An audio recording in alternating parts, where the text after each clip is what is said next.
Lepakshi temple లోపలైతే చాలా అద్భుతంగా ఉంది. క్లియర్గా 1 to స్టెప్ బై స్టెప్ మీకు అంతా చూపిస్తాను. ఇంకా లేట్ చేయకుండా ఎవరైతే మన ఛానల్ కొత్తగా చూస్తున్నారో సబ్స్క్రైబ్ చేసుకోండి.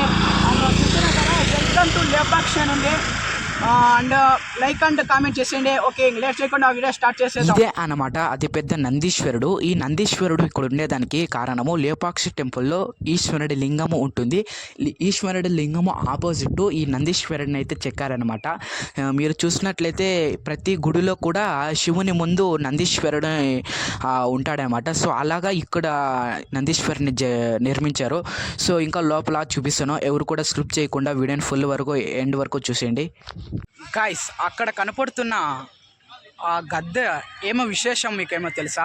ఆ గద్ద విశేషం ఏమంటే, ఆ గద్ద రావణాసుడు సీతని ఎత్తుకొని వెళ్ళిపోతుంటే ఆ పక్షి అడ్డుపడిందంట. అడ్డుపడింటే అది కిందికి పడిపోయింటే రాముడు వచ్చేసి దాన్ని లేపించగటరేసినంట. లేపక్షి అనంట.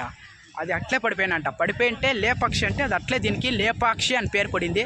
సో మీరు అక్కడ చూస్తున్నట్లయితే అదే మన గద్దె అనమాట. చూస్తున్నారా? ఇంకా లేట్ చేయకుండా టెంపుల్లోకి అయితే అడుగు పెట్టేద్దాం. గైస్, ఇక్కడ దేవస్థానంలోకి పోయే లోపల ఇక్కడ రకరకాలు ఉంటాయి. మీరు ఏమన్నా కావాలంటే కొనుక్కోవచ్చు. ఇంకా లేట్ చేయకుండా లోపలికైతే వెళ్ళిపోదాం. చూస్తున్నారా గాయ్స్? ఇదే అన్నమాట లేపాక్షి టెంపుల్ ఎంట్రన్స్. ఇంకా లేట్ చేయకుండా లోపలికైతే వెళ్ళిపోదాం. గాయ్స్, చూస్తున్నారా వెనకన ఎంత పెద్ద శివలింగమో? మీకు అప్పుడే చెప్పాను కదా అక్కడ నందీశ్వరుడు ఉన్నాడని. ఆ నందీశ్వరుడి ఆపోజిట్ ఈ శివలింగం అన్నమాట. సో ఆనాటి కాలంలో ఈ దాన్ని ఎలా నిర్మించారు అంటే, ఒక అమ్మ ఉండేదంట. ఒక అమ్మకి 2 బిడ్డలంట. ఆ అమ్మ పండుగ రోజు అన్నంట. ఆ పండుగ రోజు అమ్మ వంట చేస్తుంటే అమ్మకి 2 బిడ్డలు ఉన్నారని చెప్పాను కదా.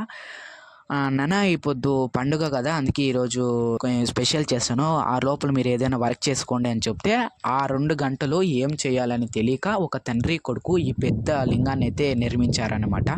ఇక్కడ పెద్దవాళ్ళ నమ్ముతున్న శాస్త్రం అన్నమాట ఈ లింగం ఇలా నిర్మించింది అని. సో అక్కడి నుంచి ఎడమ వైపుకి వస్తే ఇక్కడ గణేశ్వరుడు కనబడతాడనమాట. సో చాలా అద్భుతంగా కట్టారు. ఇక్కడ కనపడుతున్న పాదం ఏమని అనుకుంటున్నారా? ఈ పాదమే సీతమ్మ పాదముద్ర అని అంటారు. ఈ పాదముద్రలో విశేషం ఏమంటే శాశ్వతంగా నీరు ఊరుతూనే ఉంటాయి. అక్కడ ఒక పెద్ద ఆయన ఈ లేపాక్షి టెంపుల్ గురించి అంతా క్లియర్గా చెప్తూ వెళ్తున్నాడు. సో అక్కడ నేను వినిందే మీకు ఇక్కడ చెప్తాను అన్నమాట అన్నమాట. అండ్ ఇంకో విషయం, ఇక్కడ కనిపిస్తున్న ఆంజనేయ స్వామి విగ్రహం ఈ లేపాక్షి టెంపుల్కి సెక్యూరిటీ అనేమాట.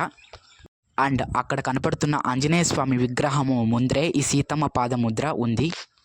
ఇక్కడే ఎందుకు సీతమ్మ పాదముద్ర ఉంది అంటే, రావణాసుడు సీతమ్మని వెతుకొని వెళ్ళిపోయేటప్పుడు రామునికు ఆమె జాడు తెలియాలనేసి ఒక అడిగేసి ఉంటుంది అనమాట. అదే ఈ సీతమ్మ పాదముద్ర.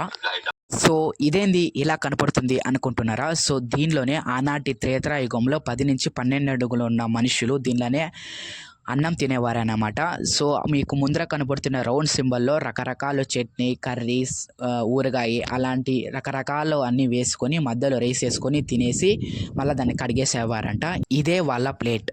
సో ఇక్కడ కళ్యాణ మంటపం అంటారు దీన్ని. సో ఈ మంటపాన్ని కళ్యాణ మంటపం అంటారు. దీన్ని కట్టేటప్పుడు మధ్యలోనే వదిలేసి వెళ్ళిపోయారనమాట. సో దీని గురించి హిస్టరీ ఉంది, నాకైతే తెలీదు. సో మీకు అలా చూపిస్తున్నాను అంతే. ఎలా ఉందో చూడండి. సో ఇదే అన్నమాట అవతల. అంటే అవతలని కాదు, లేపాక్షి టెంపుల్ లోపల నుంచి అవతల పీస్ఫుల్ ఉండే లొకేషన్. అండ్ ఇక్కడ కనపడుతున్న శివయ్య ఏమంటే, మీకు అప్పుడే చెప్పాను కదా ఒక అమ్మ 2 బిడ్డలు ఉండేవాళ్ళని. వాళ్ళు వచ్చేసి ఈ శివయ్యని ఎప్పుడూ దర్శనం చేసుకొని పూజ చేస్తుంటారంట.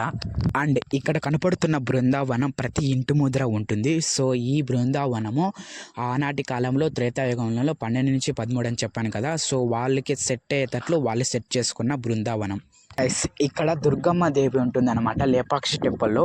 ఈ లేపాక్షి టెంపుల్లో ఈ దేవుని దర్శనం చేసుకొని అలా ముందుకు గ్రో అవుతుంటారు జనాలు. అండ్ దీనిపైన కూడా ఏమో హిస్టరీ ఉంది, పెద్ద ఆయన అయితే చెప్పుకుంటూ వెళ్తున్నాడు. సో నాకైతే తెలియదు, జస్ట్ మీకు అలా చూపిస్తున్నా. అండ్ ఫైనలీ ఈ లేపాక్షి టెంపుల్లో చాలా ఫేమస్ అయిన హ్యాంగింగ్ పిల్లర్. ఈ హ్యాంగింగ్ పిల్లర్ ద్వారా ఈ లేపాక్షి టెంపుల్ మొత్తం ఈ హ్యాంగింగ్ పిల్లర్లోనే కంట్రోల్లో ఉంటుంది. అక్కడ వాళ్ళు చెక్ చేస్తున్నారు, చూస్తున్నారు కదా. దురదృష్టం శాతం ఏమంటే అక్కడ కిందన చిప్పేమో ఇరుక్కుంది, టెంకాయ చిప్పు. పూజకు వచ్చిన వాళ్ళు అక్కడ టెంకాయ చిప్పు ఇరుక్కుంది, అందుకే అది రావడం లేదు. సో భక్తులు వచ్చేటప్పుడు అలా మిస్ చేసి ఉంటారనమాట, అందుకే ఇది రాలేదు. సో ఫైనలీ లేపాక్షి టెంపుల్లో చాలా ఫేమస్ అయిన పార్ట్స్ అన్ని కలెక్ట్ చేసుకొని మీకైతే చూపించేశాను. ఈ రోజుటికి ఇంతేంది. ఎవరైతే నా ఛానల్ చూస్తున్నారో సబ్స్క్రైబ్ చేసుకోండి అండ్ కొత్త కొత్త అప్డేట్స్ అయితే ఇస్తూ వెళ్తుంటాను. సో వచ్చే వీడియోలో కలుసుకుందాం. Thank you, take care, bye bye.